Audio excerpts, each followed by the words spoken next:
welcome to a new reading wrap-up, read all month with me video. I love doing these videos. I think they are so much fun. I basically do my reading wrap-ups throughout the whole month. I record as I finish each book through the month and give you my non-spoiler thoughts on them. And I like to do it this way just because then you can kind of see in more real time-ish, like how long it takes me to finish certain books. Sometimes I have more time on my hands than others. Sometimes I can barely squeeze in any reading time. Sometimes I can sit down for 3 hours and binge a chunk of a book. It really just depends. Sometimes I'm reading more physical, sometimes I'm reading on my Kindle, sometimes I'm listening audio. It really just depends on the book and what that point of my life is like at any given moment, because I love to read, I love to consume, and the times that I don't have a lot of time, I will use audio like while I'm getting ready or going on a run or driving if I know I'm not going to be able to sit down and read but still want to. But more often than not, I do love to like just sit down and read a book, whether it's Kindle or physical. I bounce between, but I'm going to take you through this month of reading and I'm very excited. I did finish my first book of the month yesterday. This was Love and Other Conspiracies by Mallory Marlowe. I honestly went into this with pretty, I don't want to say low expectations, but I was just expecting it to be just kind of cute and fluffy, not super groundbreaking or anything, but I actually ended up really enjoying this one. We have our main character, Hallie. She works in LA at like this TV show company situation, and what they do sometimes is they'll have different like directors come out with little web series, and if it does well for a season, they'll give it money to go on for a second season. So Hallie gets recruited to be someone to come up with a concept for a web series. She's up late one night and throughout her just, you know, flipping through channels and scrolling on the internet, she ends up discovering this guy, Hayden, who runs a podcast talking about cryptids and other conspiracies and things like that. She's like, this guy is really knowledgeable. He has a lot of good things to talk about. He's really good at speaking about these things. I feel like this would make for a really good web series. She ends up reaching out and meeting up with him, presents the idea to him. He inevitably says yes,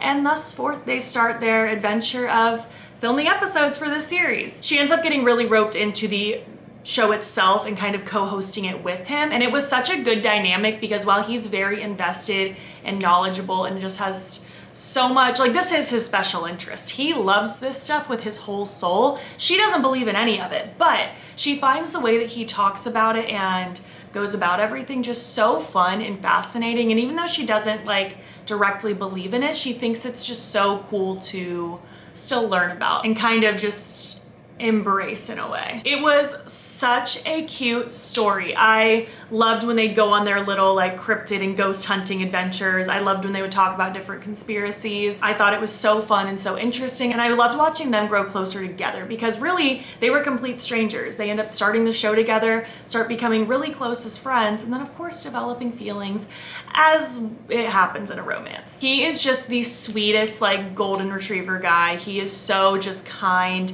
and loving and so supportive, and she honestly is also pretty great. She's had previous issues with a past ex that did not treat her right, so she definitely has trust issues there, but I loved watching her walls get broken down. I loved watching them like get to know each other more. It was such a sweet story, and the second one comes out I want to say next month, so I don't know if I'll read it right away, but I definitely do plan on reading the second book. It was very, very cute. I definitely recommend if you want just some fun times, some cute, fun, conspiracy cryptid fun times. And I did start my next book yesterday as well. I kind of had it on as background noise while I was finishing up my early Halloween decor hunting, and then I listened to more of it this morning when I went on a long run. So I have gotten a pretty good chunk of it through, so there is a high chance I will finish it tonight or by tomorrow morning. But this is The Baby Dragon Cafe. I saw the title for this, the cover, and I just thought it looked cute and cozy, and that is essentially what it is. It's a cute, cozy little book.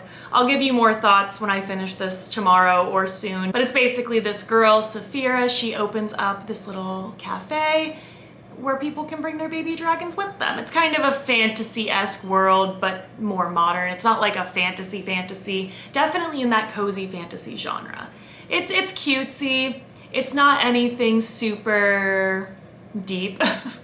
It's very fluffy and not anything serious, so far at least. I still have more to go, but so far, like, it's just feeling fluffy, but I'll have more thoughts for you later. I finished Baby Dragon Cafe yesterday morning. I actually meant to update yesterday and it completely slipped my mind, so here I am today. Like I already kind of mentioned, it was just like a very cozy, fluffy book. There wasn't a whole lot of substance going on. Like, there's a little bit of a plot in there. Saphira, like I mentioned, owns her baby dragon cafe, but she's having issues monetarily where she needs more money to upkeep it because it's more upkeep than she realized it was gonna be. This guy Aiden has a dragon of his own and he needs help training it, so he ends up offering to basically pay Saphira a good chunk of money in order to help train his dragon. She doesn't ordinarily train dragons, but she loves them and she needs the money, so she ends up taking him up on that. I feel like this book is trying to go for a grumpy sunshine sort of trope, but I don't really think he's grumpy. He's just more so kind of a loner. But throughout the story of her training the dragon and getting closer to the dragon and therefore getting closer to him,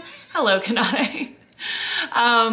Things just start to develop. They become, you know, like strangers to friends, eventually to lovers, as happens in romance books. It wasn't anything wild and crazy. It was a very loose and fluffy sort of story. It wasn't too chaotic. It was very just like cozy, chill vibes. And if that's what you're looking for, you'd probably really like it. There were times where I was getting a little bit bored, but overall it wasn't a bad book. I will say my main criticism is more often than I would have preferred, she would refer to the cute baby dragons as dragos, like a play on doggo.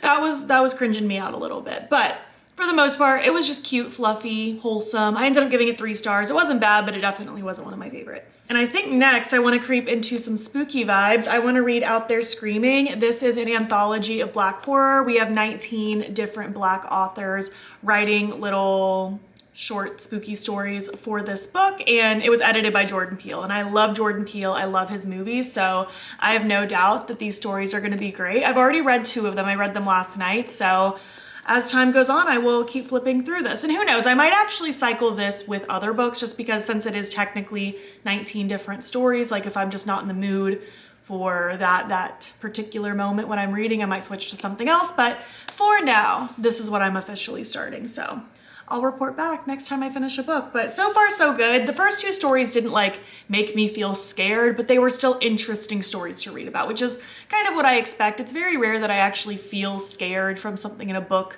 or a movie or something like that. I'm pretty desensitized to it. I'm mostly just looking for a good spooky vibe story, and so far so good. Okay, I think it's been like literally a week since I last updated, which is a bit slower than I usually am when I read a book. I feel like my average is like 3 to 5 days. I feel like I've been in a very weird reading mood lately where I haven't really felt compelled to just sit and binge a book. So I was kind of treating my reading in a weird way. I will explain. So I think where I left off with you, I had mentioned that I was going to be starting Out There Screaming. I think I'd maybe already read the first one. So in this book, we have 19 Black authors, all with their own individual stories. It's an anthology of Black horror. And I was very excited. Jordan Peele helped edit it. And at first I was reading, I think I read the first like 3 back to back, not necessarily in one sitting, but just like in sequence. And while I was enjoying it on one hand, on the other hand, I was feeling kind of like a little fatigued by it. Like I didn't feel compelled to just binge this whole book because they are very separate stories. Each author is very different. They all have like a similar premise with it all being Black horror, but very different authors, very different writing styles. So it wasn't giving me that feeling of let me sit and just binge this whole book. So I kind of treated this as reading different stories. Like I'd read one here and there, and then I wanted to mix other stuff in between. So it's kind of what I did. As I was reading through this, I had started my reread of Things We Hide from the Light. I figured a good kind of mixture with reading these stories was my reread. This is just light and fluffy. I already know I love this book. I was super excited to dive in. It's one of my goals this year to reread 1 book a month. So this is my pick for this month. I reread the first one last month and I just love being back in that world. So I was like, this will be the perfect thing to kind of break up when I'm not in the mood to read one of these stories. And I feel like that was a really good balance for me. I also have 2 Twisted Crowns sitting here because I needed something to listen to when I went on runs. So I have listened to a few chapters of this recently as well. So kind of reading 3 things at the same time right now, but all in very different ways. Not usually something I do, but that's just kind of how it worked out right now. Well, these 2 I'm still very much working on. This one I will definitely be finishing next. This one, it's been a very like casual, only while I'm running,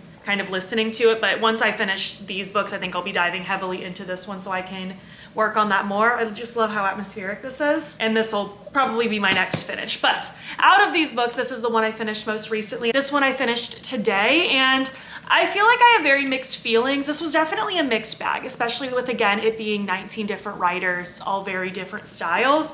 Some of the stories I really, really enjoyed. Some of them I had a hard time getting into. So it's hard for me to even rate this because it's all so different, but I think if I had to like settle on a rating, I would give it a 3-star, like pretty middle of the road for me. Some things I really liked about it, some things not so much. But I did find it very entertaining in the aspect of like, they were all so different and like maybe I wasn't sucked into one particular story, but the next one might get me. I'm gonna go to my contents now just to shout out my favorite stories. I did enjoy Eye and Tooth. That was the second one. Flicker, I think, was my favorite. Flicker I really enjoyed. I also really enjoyed, ooh, what was it called? Hide and Seek. Hide and Seek was fun. Ooh, and Your Happy Place was good too. I didn't really find any of these to be particularly horrifying, but I'm also very desensitized. It's very rare when something in media actually scares me. But these were very like eerie Black Mirror-esque, if that makes sense. Like if you've watched the show Black Mirror, things are a little like close to home, not too far from reality, and that's kind of what makes it eerie, spooky. That's kind of what a lot of these stories gave me. And it was entertaining. I did enjoy it. I am glad I read it. Like I said, not every story hit the same for me, but I still think it was a really cool thing to read. Something a little bit different to mix it up. So yeah, I'm just gonna continue on my reread of Things We Hide from the Light. Actually, I think I'm over halfway through with this one, so depending on if I give myself a lot of time to read tonight, I mean, I doubt I'll finish it tonight. This is a hefty book. I mean, it's a quick read because it is a fluffy romance, but it's a long one.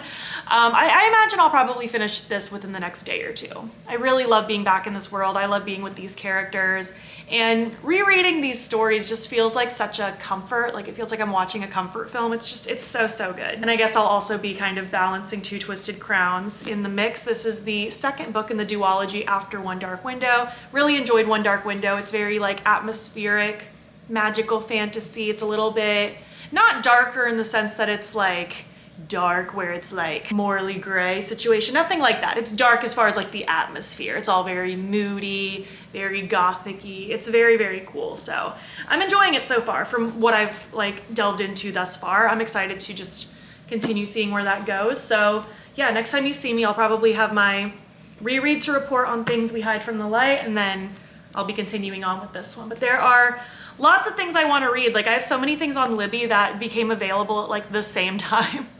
And I pushed some of them out a little bit so that I don't have to like hold something hostage while someone else is waiting for it. But I think once I finish those two, I want to start reading Dream On Ramona Riley from Ashley Herring Blake. That one has been on my list since literally last month, but I was late to the game reserving it since it was a new book. So it's now finally available. So I'm really excited to dive into that one soon. And then I also have on my audiobook list from Libby is Allison Stoner's new book. It's semi-well adjusted despite literally everything. It's their new memoir, and I'm so excited to get into it. Just really diving into what all Allison went through throughout being like a child star and stuff like that. I'm sure it's gonna be dark and not super happy, but I'm really excited to just see everything that they went through. I think it's gonna be interesting to read about, and they also narrate their own books, so that'll be great to listen to. That's what I did with Jeanette McCurdy's book. I really liked listening to her narrate her story, so I wanted to do the same with Allison. So those are some things on my current want to read list. I feel like I've had kind of a weird month. I don't want to say I was in a slump, but I just wasn't super, I don't know, I wasn't super invested into diving into something new, I suppose. So I kind of like read things a little bit at a slower pace and a little bit at a weird pace, but that's okay. I feel like reading is such a non-linear hobby where one day I could be so sucked into a book and all I want to do is sit and binge that book. And then the next day, the idea of reading just isn't the most appealing thing. I've also been really back into playing The Sims again. So whenever I do have free time, I have been wanting to play The Sims a good bit. So I'm sure that has something to do with it as well. I only have time for so many hobbies at once. So I feel like some things just take more priority than others. I feel like last month and the month before I was really, really into reading. This month, I guess I'm more so back into The Sims, and that's okay. But yeah, those are my thoughts right now. That's what I've been kind of like working through and going through in my reading life. I have really been enjoying getting back into this one though. I think I am gonna spend a good chunk tonight reading through some of that, so that's the plan. Okay, hi, I did finish another book. I finished Things We Hide from the Light. I actually finished it 2 nights ago, but just completely slipped my mind to update yesterday. But This was just so fun to reread. I'm so happy that I decided to reread this trilogy. It's been so fun just being back in the town of Nakamau and meet all these fun characters again. And Lucy Score, like, these books are so chunky. A romance book typically has no business being this thick, but I feel like Lucy Score really just has such a way with building up a small town setting, building up all these side characters. I feel like I'm there. I feel like I know these people. And rereading this has been such a comfort. It's been so, so good. I think the first time I ever read this series, I used to be more like specific with my ratings. Like I'd give like 4.25s and stuff like that. Now I just do like solid 1, 2, 3, 4, or 5 just to keep it more simple. And I think originally I probably gave this like a 4.5 or something like that because I didn't originally give it a solid 5 stars. But with the reread and the way I rate things now, like this is definitely a 5-star. It was so fun being back here. This trilogy as a whole, assuming I love the third one as much as I did the first time as well. I love this. We have Lena and Nash in this story. Nash is the brother to Knox from book number 1. He's the male main character in book number 1. He is the kind of like good guy chief of police. He's trying to just like genuinely make the town better and not let mistreatment be happening. There's some shady cop situations going on as well, but that's minor detail that you find out later. And then Lena is friends with Knox from way back in the day. She appears at the end of book number 1. She's in town on some business. She has her own reasons for being here. She doesn't really want to tell people why she's really here. She ends up moving in temporarily to the apartment next door to Nash, and they're kind of forming a little bit of like a frictional friendship because they have such like different personality types, whereas he's more like the good guy. She's a little bit more, I don't want to say she's like the bad girl persona, but she's definitely a bit more rebellious, if you will. Not to mention that during all of this, Nash is still recovering from an injury that happened in book number 1, and it's causing him to be in a very dark place mentally as he's trying to really mentally recover from it. And their dynamic is just so fun because while he is so ingrained in this town and stuff like that, she's a bit more of a free spirit where she comes and goes as she pleases. But as time goes on, she's really finding herself sucked in more to this town, getting closer to all these different people, finding herself really liking just this more slow-paced, steady lifestyle. And it was just so cute to watch just Lena and Nash kind of grow closer together and form more of like a trusting friendship bond. There's always been kind of an attraction there from the beginning, but it's definitely more of a slow burn as far as like when they really act on it. It's so fun. The first book is still my favorite out of this series, I'm pretty sure, but I did really, really enjoy being back here. There's really fun mystery involved with situations that happened in the first book kind of pouring into this book. It's just so sweet and so fun, and it was such a treat to reread. And yesterday I did continue on reading more of Two Twisted Crowns. I'm on chapter 25 now, so I'm about, I don't know, like a little over a third of the way through. I'm enjoying this. I think I might actually be enjoying this one more than the first one so far. Again, like I mentioned, I think in the previous clip, it's more of like a darker, atmospheric sort of fantasy where it's not just like witches and wizards and fae and stuff like that. It's more just like a magical element that kind of controls everything. There's these cards that can be wielded like to control and do different things. So that's kind of the main magic system we have going on here. And I'm enjoying this one. We have a lot of different perspectives going on, and I feel like this is moving very fast, whereas I feel like the first one moved really slow for probably the first half of the book. I still enjoyed it. It just took a bit longer for things to really like get going. I feel like because that had already happened, this one's just like kind of getting right into it, and there's a lot happening, a lot of fun adventure, really cool characters that we've met before and we're just kind of seeing again like as this journey's going. But I'll give more thoughts as I finish this one, but I am enjoying being back in this like world as well. I actually have 2 books to talk about. I actually filmed my update for Two Twisted Crowns the other day, but then when I went to edit that clip, I realized the first like 10 seconds got cut off, so it was cut off in a weird way. So I'm here to refilm it and then give my update on my next book. So I'm here with 2. But I did finish Two Twisted Crowns a couple nights ago. I really, really enjoyed it. Like I kind of mentioned, I can't really give too much information about this book because it would spoil things from the first book. But essentially this is kind of more of a darker gothic fantasy sort of situation. In the first book, our main character Elspeth, she is kind of dealing with this being infected by this specific thing of magic, and you're not supposed to do that. Like if you get infected with this magic, you don't get to survive anymore. Usually you get killed. So she's kind of trying to keep it a secret, but also trying to figure out what to do about it. She also meets this guy, Raven, who has the power to kind of wield these certain cards. Lots of people are able to kind of wield these different Providence cards, which is different than being infected with the magic. Like, they're two totally separate things. Each of the cards can do different things for different people for different reasons. It's a whole thing. It's a really cool magic system. The first book was a little bit slow, the first half, trying to like build it up and learn it all, but then it really picked up.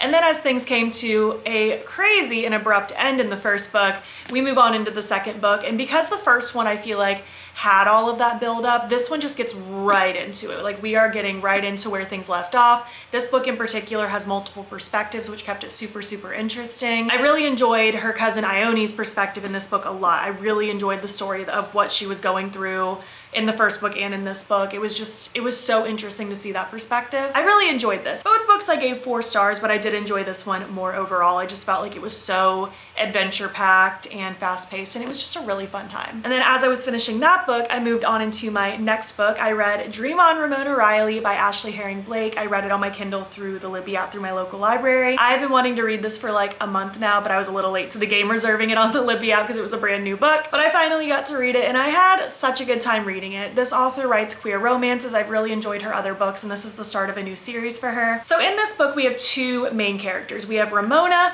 and we have Dylan. Ramona kind of lives and works in this small town. She's always kind of just taking care of her little sister growing up. She has big dreams to eventually move away and be a costume designer. She would love to work in that sort of setting. But right now she's in the very much like slow-paced, in the small town, taking care of her little sister sort of part of her life. And Dylan is famous. She's an actress, and she's about to be part of a new movie that is filming in Ramona's small town. So there's a whole lot of excitement in this town. Exciting things don't usually happen around there. And Dylan's both nervous and excited about the opportunity of this movie, but she's also excited just to be back in this town setting because she's actually been here once before. A long time ago in teenagehood, she met this girl. They had a little moment, a fun little evening, had their first kiss, and then they went their separate ways, never to see each other again because they didn't even give each other their real names. Dylan wanted to keep herself more under wraps because she has famous parents, so when she met this girl years ago, she didn't want to give away her identity, so they just exchanged fake names. Well, what Dylan doesn't realize is Ramona is that girl from back then. They have a meetup in Ramona's restaurant, and Ramona realizes pretty quick who Dylan was, like from back in the day, but Dylan does not remember who Ramona is. They end up kind of forming this little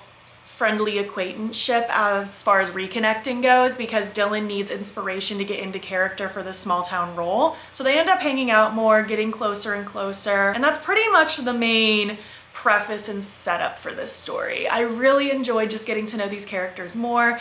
They both have their own individual like problems and insecurities that they need to overcome. I really loved watching them grow back together. I loved watching things unfold as to like, how are we gonna figure out they know who each other is? Are we gonna get back to that? It was super fun. It was very cute, very cozy. I really enjoyed this setting, and I'm excited to read more books. I think the next one's already planned to come out next year, so that's very exciting, but I enjoyed it. I gave it another 4 stars. Okay, hi. I finished another book last night. Actually, I lied. Not last night, yesterday morning.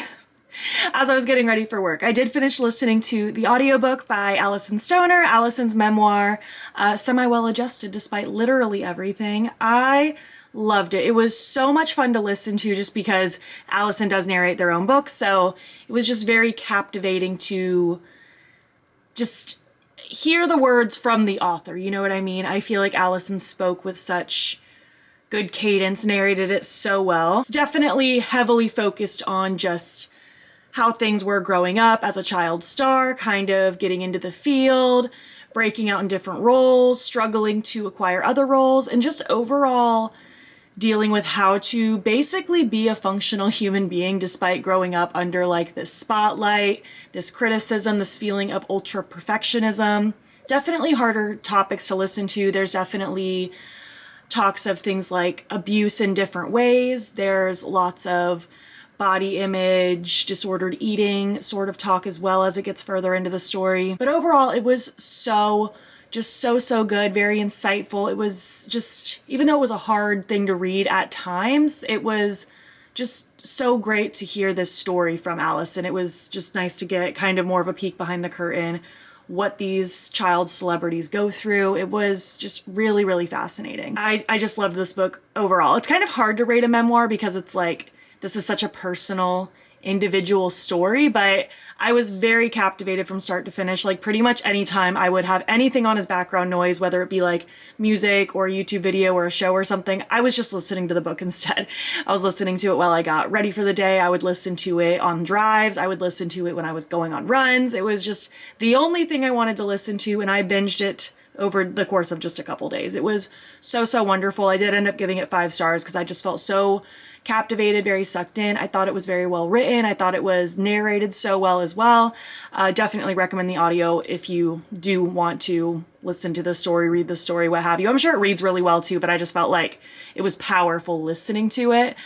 But yeah, I just loved it. I thought it was so good, so well done. Just very, I don't know, raw and open and honest, which was really nice to have. Working on reading a couple books right now. I know, I don't know why I keep doing this thing where I'm reading multiple books. That's just kind of been my routine this month, kind of have like vastly different books going at the same time. Right now I'm kind of bouncing between, hello Absol, did you want to say hello? Right now I'm kind of bouncing between another kind of just semblance of short spooky stories. I don't know why that's been the theme this month too, but I'm reading one of those casually, just kind of here and there, and then I'm also just reading like a fluffy romance book, just kind of 2 different moods. But I have a feeling I'm gonna finish one of them tonight for sure, because I'm kind of almost done with both of them, so I'm definitely gonna finish one of them tonight. I will probably be reporting back tomorrow though with at least one of them finished, so that's the plan. Right, Absol?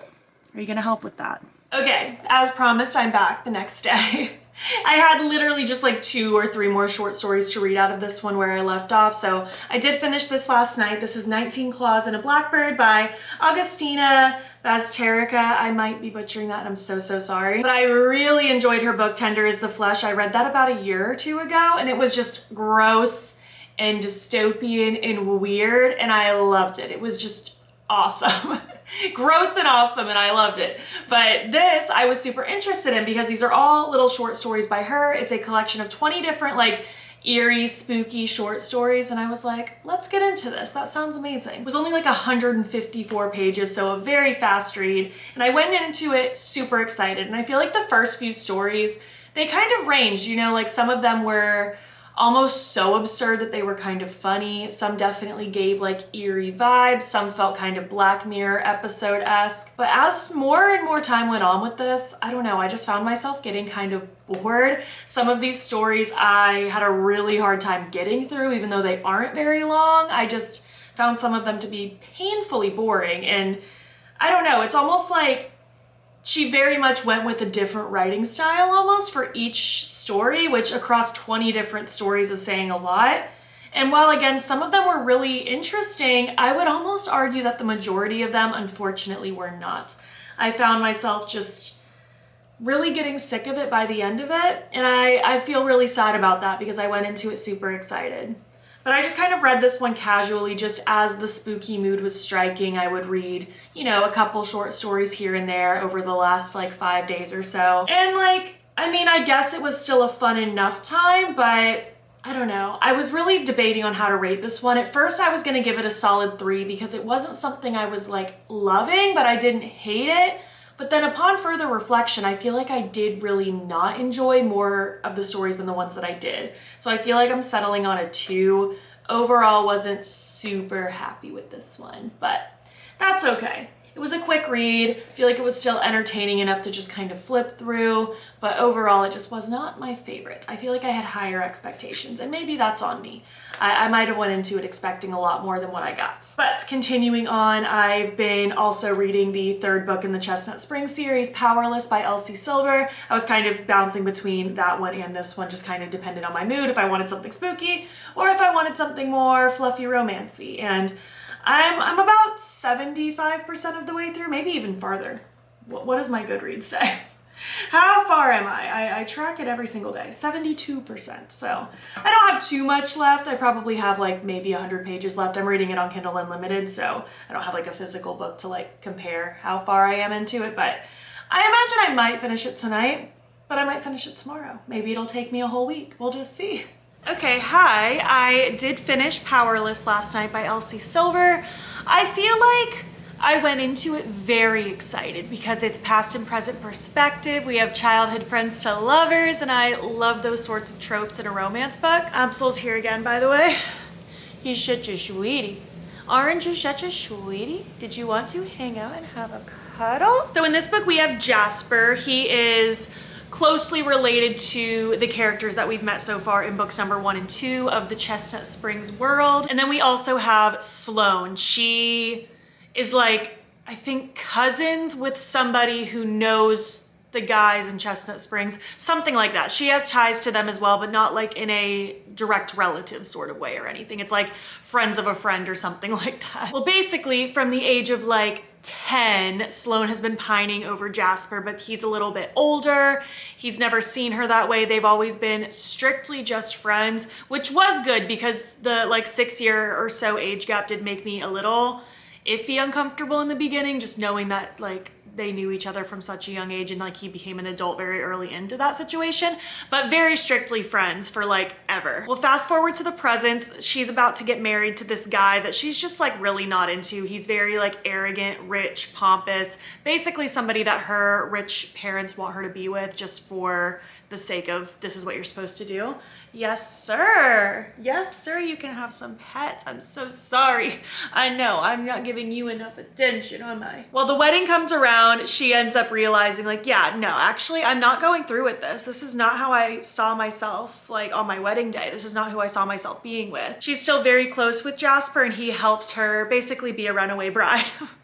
So she spends the next chunk of time basically just hanging out with Jasper, trying to get her bearings together. Hello, Clionadh, join the party, why don't you? So really this story is just heavily centered on what is she gonna do post runaway bride? She's definitely still pining over Jasper. Clionadh! He's kind of coming to terms with like, oh, maybe I do see her this way and maybe I need to be open about my feelings. So it's really just a story of them navigating their relationship and finally like coming to terms with how they feel about each other. And again, I was enjoying it to a point because I do like a childhood friends to lovers. I did like the glimpses in the past of like when they were growing up and just friends and stuff like that. I just felt like at a point when the spicy scenes in the book start, they just got very repetitive and I just felt like there wasn't really a point to the story anymore. Like I didn't dislike it, but I just felt like it kind of lost me after a while. So I ended up just settling on a 3-star. It wasn't like a bad book, but it definitely lost me a bit as we got more through it. But I am excited for the 4th one. I feel like the 4th one sounds really fun with Theo, who is part of like the rodeo team with Rhett, if I'm not mistaken. And then it's gonna be with Winter, who is Summer's sister. Summer and Winter, you know, very cheesy, love it. But I think for my next book, I want something that I'm pretty much guaranteed to enjoy.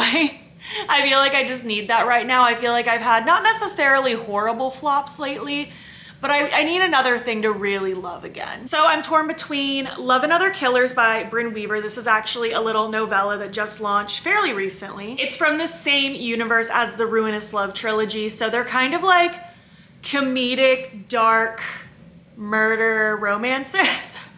They're like serial killers, but romance books at the same time. So they're fun, they're absurd, they're kind of gross, and I love it. Well, this novella is basically just a story about the annual hunt between Sloane, I guess another Sloane, I just talked about a Sloane, and her other vigilante killers from her family. It's gonna be a very quick read, like literally just one sitting. I don't even think it's 100 pages long. I'm gonna read it on Kindle Unlimited, but I feel like that'll just be a really fun, just like quick something. I enjoy these characters. I enjoy this world. I feel like that's gonna be something I enjoy no matter what. And I also wanna start my newest Frida McFadden book. This is The Surrogate Mother. She was promised a miracle. She got more than she bargained for. I feel like Frida McFadden books, they definitely can be hit or miss. Sometimes I really love them. Sometimes I'm just kind of like, meh, that was okay. But one thing I can count on with Frida McFadden books is they're very fast paced. I get sucked into them. They're very bingeable. And I feel like that's something that I need as well. So somewhere between bouncing between either this one or maybe the novella first, one of the two, just whatever I feel like next time I sit down to read, that's gonna be my next venture. So I'll be back probably in the near future to report back on at least one of those, maybe both, we'll see, but yeah, I want some spooky vibes, I suppose, some murdery things. I finished my next book. I finished The Surrogate Mother by Frida McFadden, and I really enjoyed this one. This was definitely up there as far as the Frida McFaddens that I really enjoyed versus the ones that I didn't enjoy so much. But I really enjoyed this. This one came out quite a few years ago, actually. I want to say it was like 2018 or something, but it recently got recovered. So when I saw that it got recovered, I was like, oh, I'll snag that one. But yeah, I really enjoyed it. Basically, our main character, Abby, wants a baby so badly. Her husband and her, they aren't able to conceive one. She is like has an inhospitable uterus or something. She can't conceive a baby no matter what. So they've been trying to adopt. Things keep falling through. Well, then her assistant, who's been very like easygoing, a good worker kind of thing, she offers to be the surrogate, which is very weird. Some red flags there, like why would you let your assistant at work be your surrogate? But okay. She ends up agreeing. She convinces her husband to go along with it too because he's very uncomfortable with it at first. So they start that process and then things just start going wrong. Things start getting very weird. Weird stuff is happening between the assistant and the husband. Weird stuff is happening at work. Weird stuff is happening to Abby just like mentally. She feels like she's going crazy about all the things that are happening around her. I can't say too much else because it is a thriller. Part of the fun is going through the story yourself, but I really enjoyed it. The different twists and turns were really fun. There were times that I thought I knew exactly what was going to happen and then times that I wasn't so sure. And what I liked about this is because with a thriller, I've explained this before, but with a thriller, obviously I want a twist. I want there to be surprises, but I don't like when the twist is so far-fetched that it doesn't make sense. It just feels like it was just thrown out there just to create something you'd never expect, and that I don't like. I honestly don't mind it if it makes sense but still surprises me. That's kind of what I want. I feel like the way this wrapped up, I was like, yeah, that actually kind of checks out. There was still some weird twists where I was like, oh, that kind of came out of nowhere, but I still liked it. I enjoyed it. I ended up giving this 4 stars. It was just so fun. Her books are so easy to fly through. They're very fast paced, so very bingeable. I really enjoyed this one. I feel like this is the fast-paced pick-me-up that I needed right now. But yeah, I think the next one I'm gonna read is that little novella in the Ruinous Love trilogy. So I think that's my next one. I'll probably read it sometime tonight.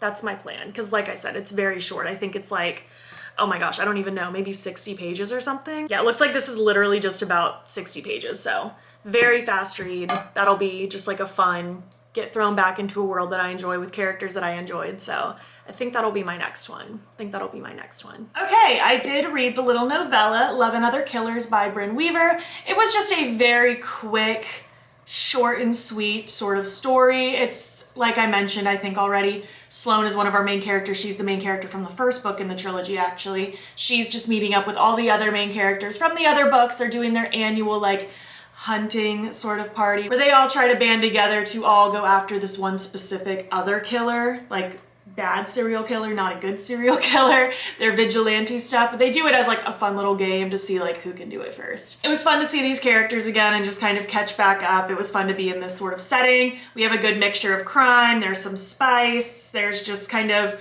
reconnecting with these characters. It was very just short, concise, exactly what it needed to be.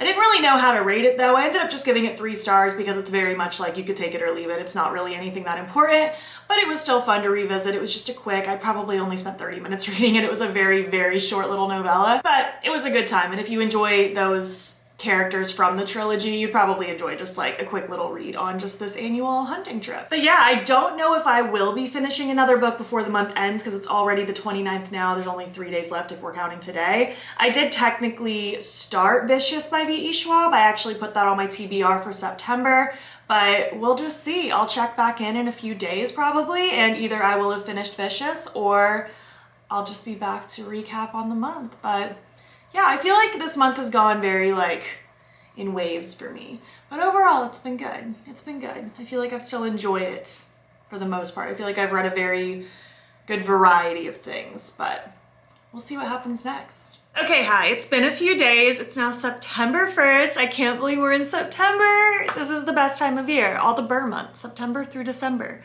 It's just my favorite, but I did not finish Vicious in the last few days. I've been swamped. I was swamped with work. I was swamped painting my bedroom yesterday. It just did not happen. I did not finish any more books.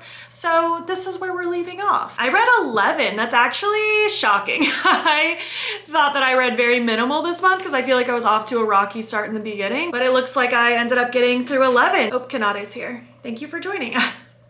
I read Love Another Conspiracies. That was super, super cute, 4 stars. Baby Dragon Cafe. Honestly, I might downgrade that to a 2-star because like it was cute, but overall I feel like there were more things I didn't enjoy about it than things that I did. Same with you, Clionadh. You didn't enjoy that one very much either.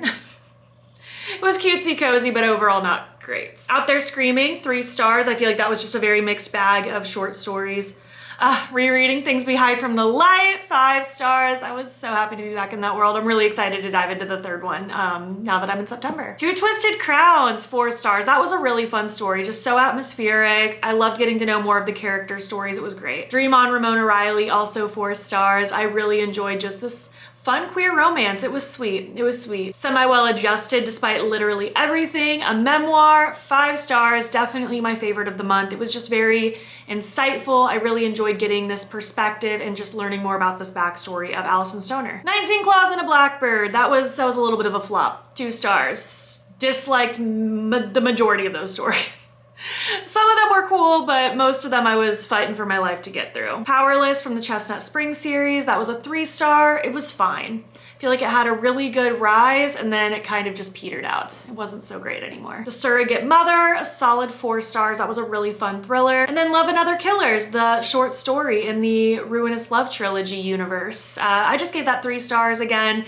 Like it was fine, but it wasn't like necessary. It was just kind of a way to like catch up with these characters again, which was cute, but like not something that I was living, breathing for. So yeah, kind of a mixed bag of feelings this month. Lots of ups and downs, but overall I think I read a fun variety and I still enjoyed just going through it. Sometimes even when something isn't great, like it's still fun to experience it. I don't know if that makes sense. But yeah, those are all the books I read in the month of August. I would love to hear your thoughts if you've read any of these. What have you read lately? If you have recommendations for me, I'm always down to take more recommendations, and I'm excited to get into another month of reading. My video picking up my TBR for September should already be up on this channel, so you can check that out if you're curious what I'm aiming to get to in the month of September. But yeah, I'm gonna wrap this up here. Thanks for being here. I will catch you in the next one.